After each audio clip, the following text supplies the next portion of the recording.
It was supposed to be just another rainy night. John Whitaker had just finished his shift at the factory and was driving home when he saw them huddled near a bus stop, soaked to the bone. A woman cradled a small boy tightly against her chest, shivering not only from the cold but from something deeper. Fear. Desperation. Pain. John wasn't the kind of man to get involved in other people's problems. As a single father to a 10-year-old daughter, his life was already full of hardship. Since his wife's death, he had struggled to make ends meet, working 2 jobs and doing everything he could to give his daughter a stable home. But something about that woman, her haunted eyes, the way she kept whispering "I'm sorry" to her son, pulled at something deep within him. He pulled over and offered her and the child a ride. She hesitated, but the look in her son's eyes said he was too cold, too tired to keep waiting for help that wasn't coming. "Just somewhere warm," she said quietly. That night, John made the decision that would change all their lives. He took them home. Her name was Emily, and her son was named Noah. It didn't take long for John to notice the bruises on her face, the way she flinched when someone raised their voice, and how Noah barely spoke. Slowly, she opened up. Her husband had died a year ago in a car crash. At first, her in-laws had offered her a place to stay. But after a few months, they began treating her like a burden. She learned they were trying to push her out, and when she refused to leave her husband's family estate, they turned violent. One night, they beat her and threw her and Noah out with nothing. John offered them a place to stay temporarily. Emily insisted she would find work and a shelter, but John simply said, "You can stay here as long as you need." His house was small, just 2 bedrooms, but he made it work. His daughter, Mia, quickly grew attached to Noah, and Emily began helping around the house while searching for work. Despite their humble circumstances, a strange peace settled over the household. They ate together, laughed together, and slowly, the deep wounds began to heal. Emily began smiling again.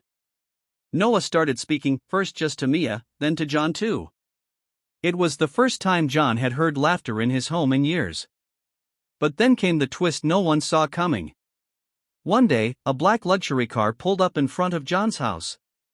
2 men in suits stepped out, asking for Emily and her son. John stepped protectively in front of them, but the men explained they were lawyers representing a private estate. "We've been looking for Noah," one said. His paternal grandfather recently passed away and named him as the sole heir to a multi-billion-dollar company. John and Emily were speechless.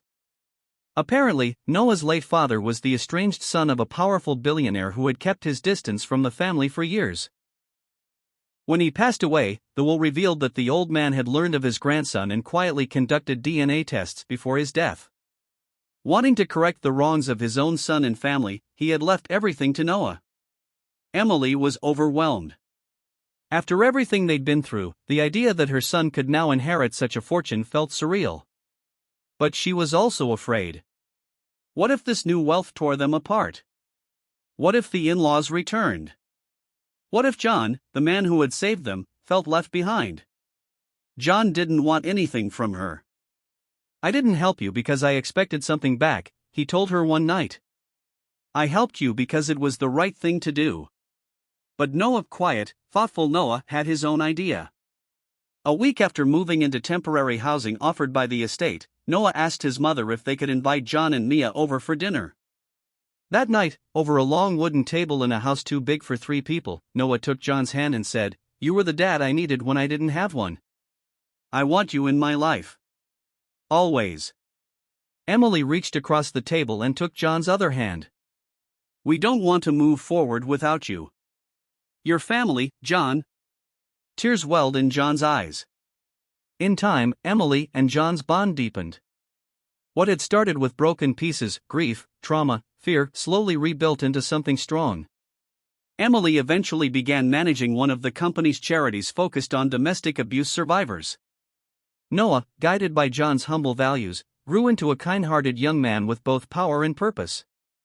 As for John, he didn't just gain a new family, he found healing of his own. He no longer lived in the shadows of pain and survival.